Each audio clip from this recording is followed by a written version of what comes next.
वैसे नेताओं में ये जबरदस्त आर्ट होती है कि वो जल्दी जल्दी अपनी दिशा बदल लेते हैं और ये काम बिना संकोच के करते हैं। उनके मन पर इसका कोई बोझ भी नहीं पड़ता।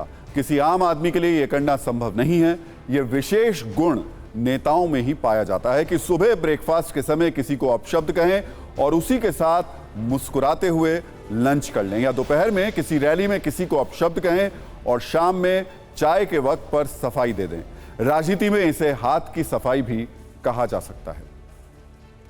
ऐसा नहीं है कि मल्लिकार्जुन खड़गे ने पहली बार प्रधानमंत्री मोदी के लिए आपत्तिजनक बातें कही हैं। गुजरात चुनाव के दौरान मल्लिकार्जुन खड़गे ने पीएम मोदी की तुलना रावण से की थी। उन्होंने कहा था कि पीएम मोदी हर वक्त अपनी बात करते हैं, हर जगह अपने चेहरे को दिखाने की बात करते हैं। क्या रावण की तरह उनके 100 चेहरे हैं? कांग्रेस नेताओं के इस तरीके के बयान से उन्हें चुनाव में फायदा होता है या नहीं, इसका विश्लेषण तो मल्लिकार्जुन खड़गे जरूर करते होंगे। पिछली बार जब खड़गे ने पीएम मोदी पर विवादित बयान दिया था तो गुजरात में बीजेपी ने इतिहास तोड़ते हुए सबसे ज्यादा सीटें जीती थी। जब जब पीएम मोदी के लिए किसी ने अपमानजनक बातें कही हैं, तब तब नतीजों में बीजेपी को इसका राजनीतिक लाभ मिला है। पीएम मोदी पर निजी हमले का एक पूरा इतिहास रहा है। उन हमलों में कुछ चुनिंदा हमले और उसके बाद बीजेपी को हुए फायदे का विश्लेषण आपको देखना चाहिए। साल 2007 में सोनिया गांधी ने उस समय गुजरात के सीएम नरेंद्र मोदी को मौत का सौदागर कहा था। बीजेपी ने इसे मुद्दा बना लिया और जानकार मानते हैं कि कांग्रेस को इससे भारी नुकसान हुआ। बीजेपी गुजरात चुनाव में बड़े अंतर से जीत गई। 2014 के चुनाव से पहले कांग्रेस नेता मणिशंकर अय्यर ने नरेंद्र मोदी को चाय वाला कहा था। बीजेपी ने इसे मुद्दा बना लिया, देश भर में चाय पर चर्चा की और बीजेपी को बड़ी जीत मिली। 2014 चुनाव से पहले प्रियंका गांधी ने नरेंद्र मोदी पर नीच किस्म की राजनीति करने का आरोप लगाया था। पीएम मोदी ने इस भाषा को मुद्दा बनाया। लोकसभा चुनाव में बीजेपी को इसका फायदा हुआ। 2017 में यूपी चुनाव से कुछ महीने पहले राहुल गांधी ने पीएम मोदी को जवानों के खून का दलाल तक कह दिया था। यूपी चुनाव में बीजेपी ने इसे मुद्दा बनाया। बीजेपी को यूपी में 300 से ज्यादा सीटें मिली।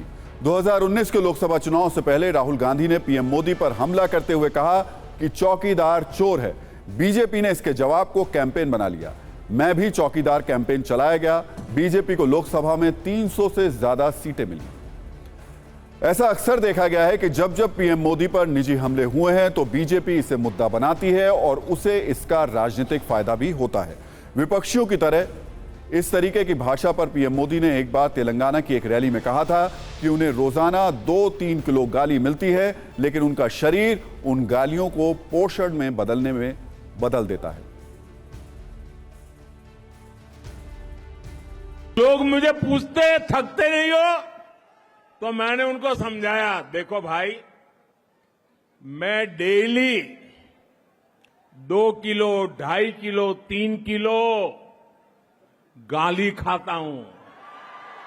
जो दिन रात मुझे गाली देते हैं, बड़ी नई नई गालियां खोजते रहते हैं,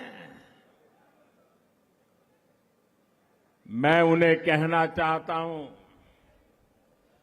अगर आप मोदी को कितनी ही गालियां दीजिए, हम हजम कर जाएंगे। हालांकि मल्लिकार्जुन खड़गे अनुभवी नेता हैं, कांग्रेस के अध्यक्ष हैं, 50 साल से ज्यादा का राजनीतिक करियर है। हो सकता है उन्होंने बयान सोच समझ कर दिया हो। संभव है कि इस पर उनका अपना विश्लेषण हो, अपना गणित हो, अपनी समझ हो। लेकिन अब तक के सभी आंकड़ों को मिलाकर एक बड़ी पिक्चर बनाई जाए तो यही संकेत मिलता है कि जब जब कांग्रेस ने पीएम नरेंद्र मोदी पर इस तरीके के निजी हमले किए हैं तो कांग्रेस को बड़ा राजनीतिक नुकसान हुआ है, चाहे वो किसी राज्य का चुनाव हो या लोकसभा चुनाव हो। हालांकि कई बार कांग्रेस इन अपशब्दों के बाद कुछ सीट बढ़ाने में कामयाब रही है, लेकिन जनमत उसके खिलाफ ही रहा है। वहीं बीजेपी और नरेंद्र मोदी ने अपशब्दों की बिजली से अपनी सत्ता को बार बार रिचार्ज किया है।